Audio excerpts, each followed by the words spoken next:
পুলিশের মারে মৃত্যু হলো এক ৫৫ বছর মহিলার বলে অভিযোগ। ঘটনায় পথ অবরোধ করে বিক্ষোভ স্থানীয় বাসিন্দাদের। ঘটনাটি ঘটেছে কোচবিহার হরিণচৌড়া এলাকায়। মৃত মহিলার নাম আমিয়া বিবি, বয়স ৫৫। অভিযোগ, এই পরিবারেরই ৩ জনকে গতকাল রাতে আটক করে নিয়ে যায় পুলিশ। পরিবারের অভিযোগ, গত বৃহস্পতিবার হরিণচৌড়া বাঁধের এলাকায় পুলিশের গাড়ির চালকের সাথে পরিবারের সদস্য আমজাদ আলী কোনো এক বিষয় নিয়ে বচসা বাঁধে। এরপরে দেখা যায় শুক্রবার রাত প্রায় ১২টার পর হঠাৎই প্রচুর সংখ্যক পুলিশ আমিয়া বিবির বাড়িতে হামলা চালায়। পরিবারের ৩ জন আমজাদ আলী, তার ভাই ইমজাদ আলী ও তার বাবা হাফেজ আলীকে আটক করে নিয়ে যায়। বাড়ির মহিলাদের বেধড়ক মারধর করে বলে অভিযোগ। আর এই মারধরেই আমিয়া বিবির মৃত্যু হয় বলে দাবি পরিবারের। এরপরে পরিবারের লোকজন পুলিশের শাস্তির দাবিতে পথ অবরোধ করে বিক্ষোভে সামিল হয়েছে। এ নিয়ে শোনাবো পুলিশ কর্তার বক্তব্য। Bureau report, news ২৪ Bangla live. কালকের যে ঘটনায় একজন মহিলা মারা গেছে, অভিযোগ করছে পুলিশের মাইরে মারা গেছে, আপনি কি বলবেন? কোনো লিখিত অভিযোগ আমাদের কাছে আসেনি। পুলিশ সব দিক খতিয়ে দিচ্ছে। আর প্রত্যেকটা মৃত্যুই দুঃখে। আমরা প্রকৃত ঘটনা জানার চেষ্টা করছি। আমরা অভিযোগ পেলে আমরা যদি কোনো পুলিশ অফিসার বা যেই দোষী থাকবে তার আইনানুগ ব্যবস্থা। এখনো পর্যন্ত এই ল অ্যান্ড অর্ডারটাই দেখছি, পুরো জিনিসটা এখনো দেখা হয়ে ওঠেনি। আপনাকে পুরোটা বুঝে আমরা জানিয়ে পুলিশ আমার মায়ের বাড়িতে ঢুকে পুলিশ আমার মাকে মারকে পিঠে মেরে ফেলেছে। আমরাই পুলিশের বিচার চাই, আমার মায়ের হত্যাকারী পুলিশের বিচার চাই।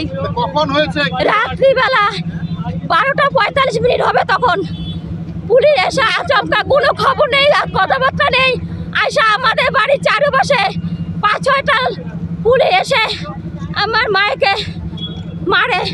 এই যে বিচার চাই, আমার মার বিচার। যতক্ষণ পর পুলিশ প্রশাসন পুলিশ আসবে না অতক্ষণ আমরা এখান থেকে কেউ ছাড়বো না। এখানেই হয়েছিল কি, আমার মাকে সেরকম করে মারধর করে সবাইকে নিয়ে গেছে সামান্য ব্যাপার নিয়ে ঝামলে একটা লাগছিল, ভাবে ছেলে লাগছে, সামান্য একটা ব্যাপার নিয়ে লাগছে। কিন্তু ওরা এসে পুলিশে এভাবে এসে হামলা করবে, আমরা কিন্তু জানি না এভাবে হামলা করবে। আমাকেও পর্যন্ত আমার শাশুড়ি মা সবাইকে এরকম করে মায়েরা, শাশুড়ি মাকে তো মায়েরাই ফেলালো আমার পুলিশ। কি নিয়ে ঝামেলা হয়েছিল? একটু সামান্য ড্রাইভারটা আমাদের দোকানের সামনে পুলিশের ড্রাইভার ছিল, ওইটা উনি মিলে হুমকি দিছে। হুমকি দেওয়ার পরে আবার কালকে রাত্রেবেলা হুমকিও দিছিল আমাদের এরকম ভাবে। পাড়ার ছেলে সাগর নাম একটা ছেলে, জান্নার নাম একটা ছেলে, আর একটা ভূষণ নাম একটা ছেলে। ওরা দুপুরবেলার দিকে আমার ভাইকে হুমকি দিছে, বলে কি লাশের বদলে লাশ চাবো। আমরা অথচ কিছুই জানি না। আচমকা ১২টা ৪৫ মিনিট নাগাদ পুলিশের ৫টা গাড়ি এসে, কোনো মহিলা পুলিশ নেই, পুলিশ আচমকা আমাদের বাড়িতে ঢুকে হামলা করে। আমার মা, আমার 2 ভাই, আমার বাবাকে পুরে পিটায়। একটা বাচ্চা 12 বছরের, ওকে তুলে ফেলাই দিছে। ফেলা দেওয়ার পরে আমার মা গেছে, মাকে বেদম মারধর পরে ওখানে আগাইতে গেছে, ওনাকে মাইরে পা দেখো কি করেছে, দেখো পা দেখো করছে।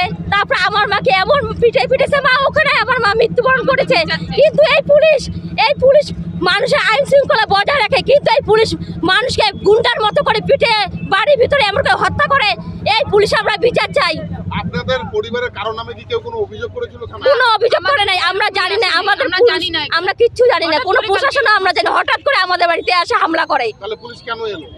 বললাম না, বৃহস্পতি নাগাদ দুপুরবেলা একটু ঝামেলা হয়েছে। পাড়ার ছেলে আমার একটা ভাই মদ্য অবস্থায় ছিল, হ্যাঁ, একটু ঝামেলা হয়েছে। তারপরে ওখানে মীমাংসা হয়ে গেছে।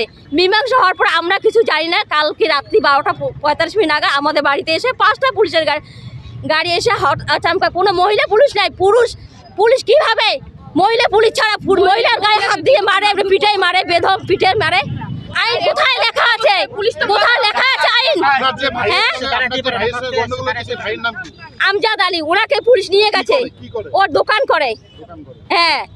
আমার ভাইয়ের দোকানের সামনে গাড়ি ধুচ্ছে, অ্যাক্সিডেন্টের ব্যাপার, গাড়ি বাধা